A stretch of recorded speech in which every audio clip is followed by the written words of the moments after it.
வணக்கம். சிவன் ஜோதிடம். இந்த ஜோதிட சேனலில் குரு பகவான் ஒரு ராசிக்கு 7ஆம் இடத்தில் அமரும் காலத்தில் எத்தகையான நற்பலன்களை தருவார்?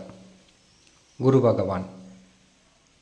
பகவான் நல்ல இடங்கள் என்று சொல்லக்கூடிய ராசிக்கு 2, ராசிக்கு 5, ராசிக்கு 7, ராசிக்கு 9, ஒரு ராசிக்கு 11ஆம் இடம்.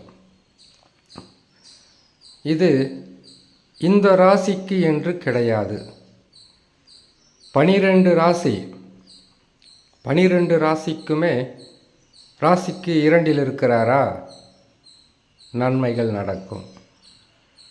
ராசிக்கு 5இல் வருகிறாரா, மிக சிறப்பான நன்மைகள் நடக்கும். ராசிக்கு 7இல் வருகிறாரா, நற்பலன்கள் என்பது எதிர்பார்த்ததை விட அளவுக்கு அதிகமாகவே நடக்கும். ராசிக்கு 9இல் இருக்கிறாரா, ராசிக்கு 9இல் பெயர்ச்சி பெற்று அமருகிறாரா, மிகவும் எதிர்பாராத தனலாபங்களும் அதிர்ஷ்டங்களையும் கொடுப்பார். ராசிக்கு 11ஆம் இடங்களில் அமரும்போது எந்த ராசியாக இருந்தாலும் சரி, குரு பகவான் வேறுபாடில்லாமல் எந்தவித தடையும் இல்லாமல் அளவுக்கு அதிகமான நன்மைகளை தரக்கூடிய ஸ்தானம் 11ஆம் ஸ்தானம். இப்போது ஜென்ம ராசியில் கஷ்டங்களை கொடுப்பார் சொல்லியிருக்கோம். ஜென்ம ராசியிலிருந்து 6ஆம் ராசி வரை பதிவுகள் போட்டாச்சு. 7ஆம் இடத்தில் குரு பகவான் பெயர்ச்சி பெற்று அமர்ந்தால் உங்களுடைய சொந்த ஜாதகத்தில் கிடையாது, கோட்சாரம் என்று சொல்லக்கூடிய பெயர்ச்சி காலங்களில் குரு பெயர்ச்சி இருக்கு இல்லையா, அப்படி பெயர்ச்சி பெற்று ராசிக்கு 7இல் அமரும் காலத்தில் உங்களுடைய வாழ்க்கையில் இதற்கு முன்பதாக 7ஆம் இடத்திற்கு வருகிறார் என்றாலே 6ஆம் இடத்திலிருந்து பெயர்ச்சி பெற்று 7ஆம் இடத்திற்கு வருகிறார் என்ற அர்த்தம். 6ஆம் இடத்தில் அளவில்லாத துன்பங்களையும் தொல்லைகளையும் கஷ்டங்களையும் நோய் கடன் எதிர்ப்புகளையும் தந்து வந்த குரு பகவான் 7ஆம் இடத்திற்கு வந்தால் இதுவரையில் இல்லாத மாற்றங்களை 7ஆம் இடத்தில் குரு பகவான் இருக்கின்ற ராசிக்காரர்கள் பெற முடியும். திருமணம் இதனால் வரையில் நடக்காமல் இருந்தால் திருமணம் கைகூடும். வாழ்க்கையில் எத்தனை உறவுகளால் நீங்கள் துன்பங்களை அனுபவித்து இருந்தாலும் அது அனைத்திலும், துன்பங்களிலும் கஷ்டங்களிலும் நஷ்டங்களிலிருந்து உங்களை காப்பாற்ற உதவியாக இருப்பார் குரு பகவான். குரு பகவான் 7ஆம் இடத்தில் இருக்கின்ற காலம் என்பது பொன்னான காலம், வசந்த காலம், வாழ்க்கையில் மறக்க முடியாத நன்மைகளையும் சந்தோஷமும் நிம்மதியும் அடையும் காலமாகவே இருக்கும்.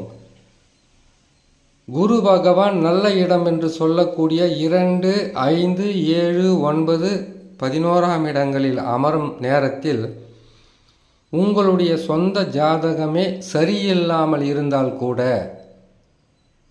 இந்த 5 இடங்களில் அமரும்போது வாழ்க்கை என்பது மிகவும் அற்புதமான காலகட்டமாகவே உங்களுக்கு இருக்கும். எதற்காகனா, குரு பகவான் ஒரு சுபகிரகம். குரு பகவான் எப்பொழுது மாறுவார் என்பதை ராசி பலன்களை பார்க்கின்ற அனைவரும் எதிர்பார்த்து காத்து கொண்டிருப்பது எதற்காகனா, தொழிலில் வெற்றி பெற வேண்டுமா, குரு பலம் வேணும். பொருளாதாரத்தில் காசு பணத்தில் உயர்வு வேண்டுமா? குரு பலம் வேணும். வீடு கட்ட வேண்டுமா? குரு பலம் வேணும். கட்டிய வீட்டை புதுப்பிக்க வேண்டுமா? குரு பலம் வேணும். திருமண யோகத்தை பெற வேண்டுமா? குரு பலம் வேணும்.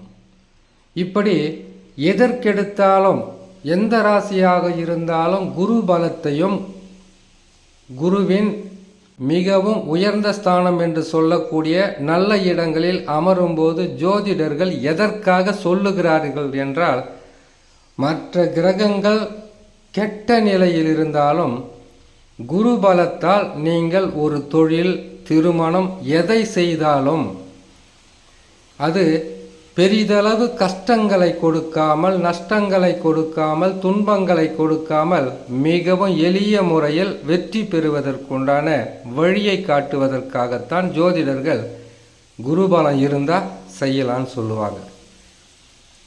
இப்படிப்பட்ட நல்ல பலன்களை தரக்கூடிய குரு பகவான் ஒரு ராசிக்கு 7ல் வரும்போது இதனால் வரையில் இல்லாத வளர்ச்சி, வாழ்க்கையில் வெற்றி, தொழிலில் முன்னேற்றம், வியாபாரத்தில் அதிகப்படியான லாபம், குடும்பத்தில் சந்தோஷம், கணவன் மனைவிக்குள் இருந்த கருத்து வேறுபாடுகள் விலகி நன்மைகள் நடப்பது, புத்திர பாக்கியம் கிடைப்பது, வெளிநாட்டுக்கு வேலைக்கு செல்வது, எந்த தொழிலாக இருந்தாலும் அதை தொடங்கி நல்ல நிலையில் வெற்றி பெறுவது, இவ்வளவு நன்மைகளையும் குரு பகவான் ராசிக்கு 7ல் வரும்போது கட்டாயம் செய்வார். இவ்வளவும் குரு பகவான் 7ஆம் இடத்தில் நன்மைகளை செய்வதற்கு 6ஆம் இடத்தில் இருக்கும்போது கொடுத்து வந்த கஷ்டங்களையும் மன வேதனைகளையும் போக்கி நன்மைகளை செய்வார் என்று சொல்லி இன்னொரு நல்ல பதிவில் உங்களை நான் சந்திக்கிறேன். நன்றி, வணக்கம்.